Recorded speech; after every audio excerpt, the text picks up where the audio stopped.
नमस्कार, मेरा नाम है doctor Prabodh Erawar, assistant professor Uttarakhand Ayurved university Dehradun. हमारे आयुर्वेद लेक्चर सीरीज में ये हमारा 5वां वीडियो है। ये सीरीज पदार्थ विज्ञान पे डेडिकेटेड है। इससे पहले चौथे लेक्चर में हमने हेत्वाभास के बारे में देखा था।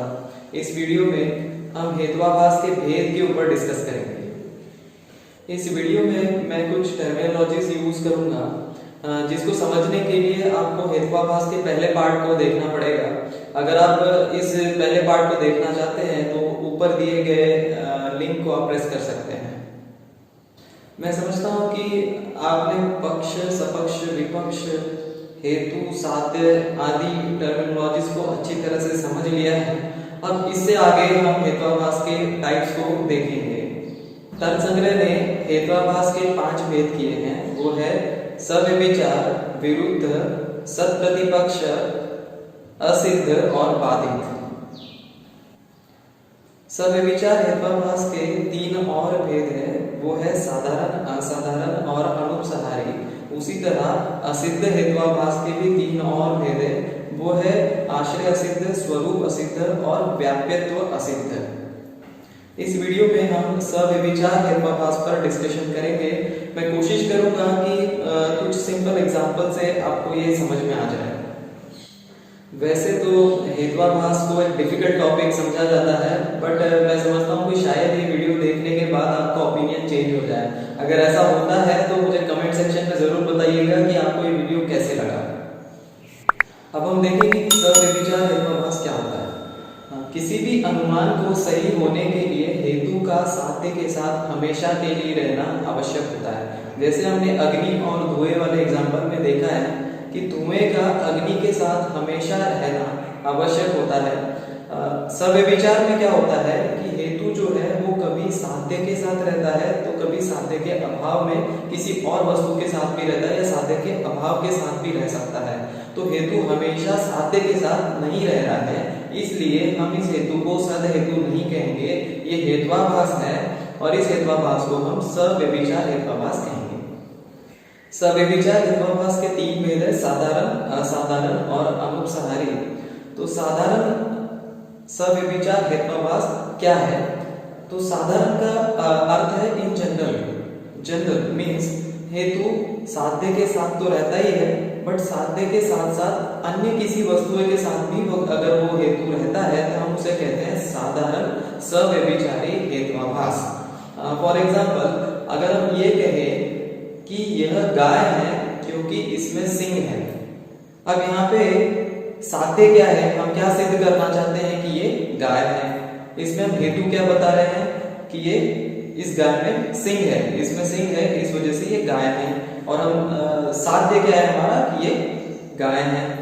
तो यहाँ गलती क्या हो रही है? यहाँ जो हमारा हेतु है कि ये गाय है क्योंकि इसमें सिंग है, तो सिंग तो गाय के अलावा बाकी जानवरों में भी रहता है। तो गाय इस पक्ष में, गाय पक्ष है। जैसे पर्वत उस वाले एग्जांपल में, अग्नि धुएं वाले एग्जांपल में पक्ष है, वैसे हमारे इस एग्जांपल में गाय पक्ष है। तो गाय इस पक्ष में हमारा हेतु सिंह रहता तो है, बट ये सिंह गाय के अलावा बाकी जानवरों में भी रहता है। तो ये हमारा जो हेतु है वो सद हेतु न होकर सव्यभिचारी हेतु है, और सव्यभिचारी में भी साधारण सव्यभिचारी हेतु है। एक और एग्जांपल अगर हम देखते हैं, अगर हम आम बात का एग्जांपल लेते हैं और अगर हम कहते हैं कि ये पेशेंट आम बात का है क्योंकि इसके संधियों में शूल है। अब यहाँ पे साध्य क्या करना है हमने कि ये पेशेंट आम बात का है। हमारे पास हेतु क्या है कि इसके संधियों में शूल है।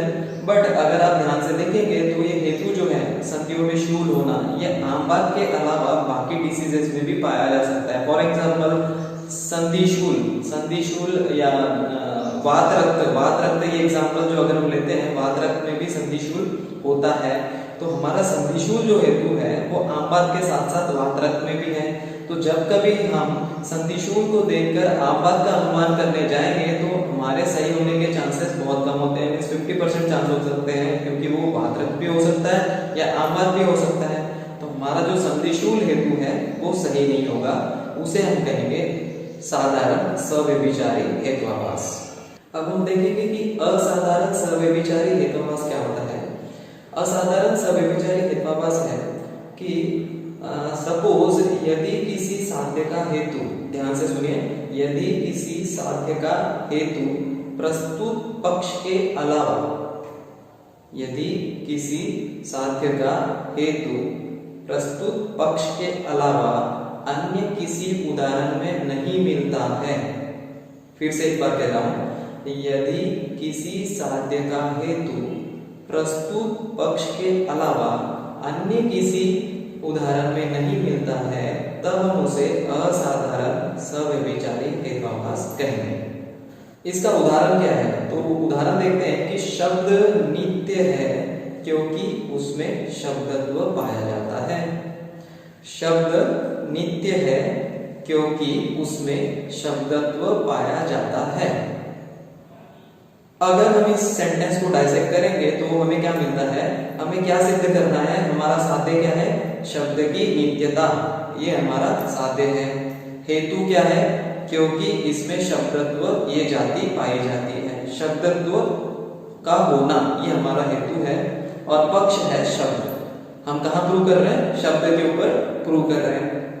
अब अगर हम देखें तो जो हमारा डेफिनेशन थी असाधारण हेत्वाभास की, वो क्या थी कि साध्य का हेतु प्रस्तुत पक्ष के अलावा अन्य उदाहरण में नहीं पाया जाना। तो हमारा साध्य है शब्द की नित्यता और इसका हेतु है शब्दत्व ये जाति।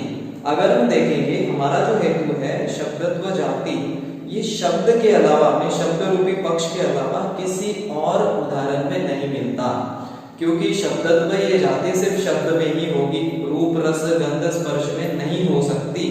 इस कारण हम दूसरा एग्जाम्पल नहीं दे सकते। जनरली अनुमान में हमें दृष्टांत यानी एग्जाम्पल की आवश्यकता पड़ती है। आग और धुएं वाले एग्जाम्पल में हम क्या करते हैं? जहां जहां धुआं है वहां वहां आग है। ये एग्जाम्पल में हम रसोई घर का एग्जाम्पल देते हैं कि जिस तरह रसोई घर में धुएं के साथ आग होती है, उसी तरह इस पहाड़ पर भी अगर हमें धुआं दिख रहा है तो वहां आग होगी। बट सपोज इस एग्जाम्पल, जो हमारा एग्जाम्पल है शब्द वाला, इसमें शब्दत्व ये हेतु और किसी जगह पे होगा ही नहीं, तो हमारे पास एग्जाम्पल होगा नहीं, तो हम अनुमान कैसे सिद्ध कर सकते हैं? हम नहीं कर पाएंगे।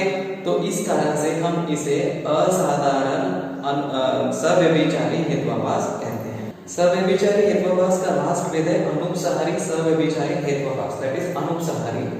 अब ये अनुपसहारी जो है वो असाधारण की तरह ही है थोड़ा थोड़ा, बट स्लाइड इसमें डिफरेंस है, मैं आपको बताता हूं।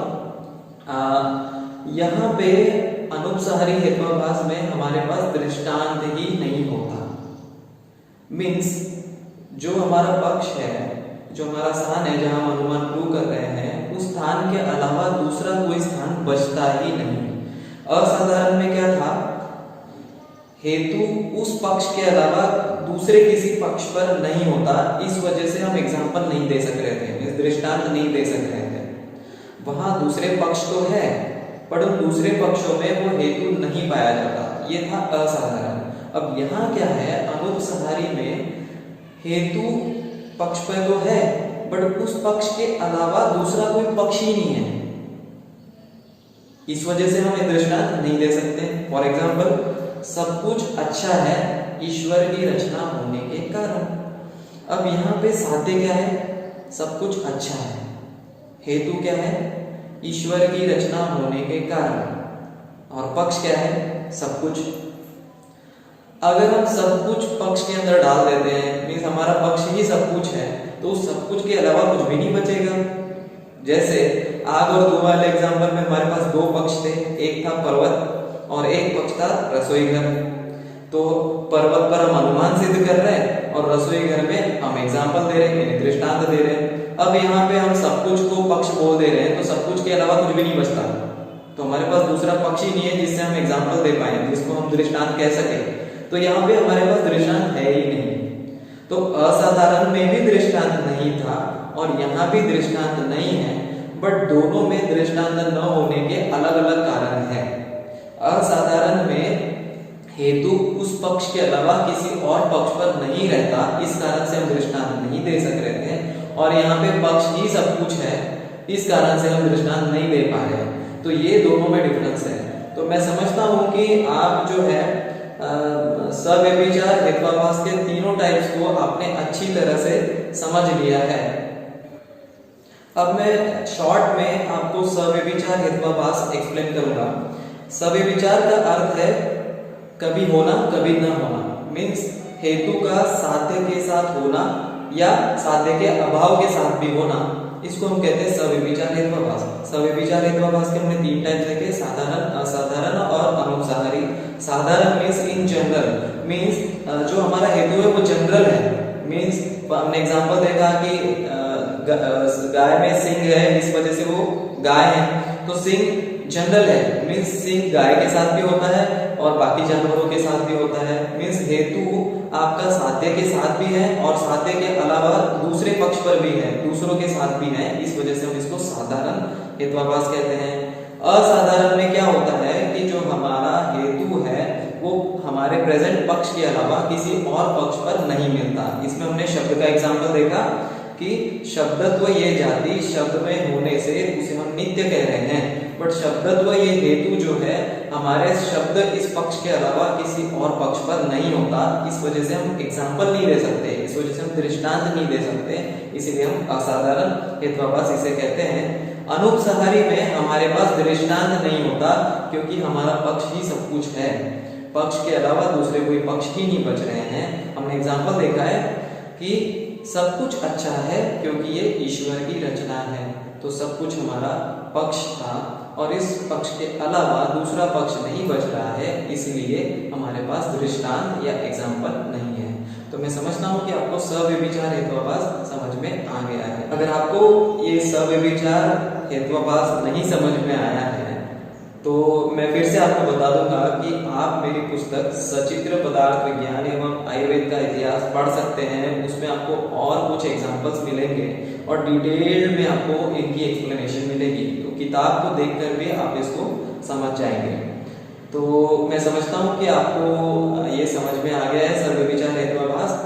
मैं हेत्वाभास को डिवाइडेड डोजेस में आपको पढ़ाऊंगा क्योंकि अगर हम एक साथ सारे वेद को पढ़ेंगे तो वो ओवरलोड हो जाएगा और आपको कंफ्यूजन होगा।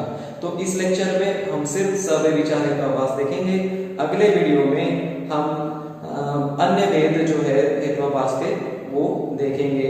तब तक के आपको अगर ये वीडियो पसंद आ रहे हैं, ये आयुर्वेद लेक्चर सीरीज अच्छी लग रही है, तो आप इन वीडियोस को लाइक कर सकते हैं, इनमें कमेंट कर सकते हैं, आप अपनी क्वेरीज पूछ सकते हैं, इन वीडियोस को आप अपने आयुर्वेद वाले ग्रुप पे शेयर कर सकते हैं और इस चैनल को सब्सक्राइब करके बेल आइकन को दबा सकते हैं ताकि नए नए वीडियोस आपको मिलते रहें। और मैं आपको एक और बात बता दूं, हमारी आयोटून्स वाली सीरीज भी साथ साथ चल रही है। आयोटून्स में हमने पहले सीजन को कंप्लीट किया है जिसमें हम प्रकृति के ऊपर हमने डिस्कस किया है। 5 वीडियोस है और बहुत मजेदार वीडियोस हैं, आप उसको एंजॉय कर सकते हैं। एंजॉय के साथ आपकी एंजॉयमेंट के साथ साथ आपकी पढ़ाई भी होते रहेगी और आपको बड़े आसानी से चीजों को याद रखने की कैपेसिटी आपके अंदर डेवलप होगी। तो तब तक के लिए धन्यवाद।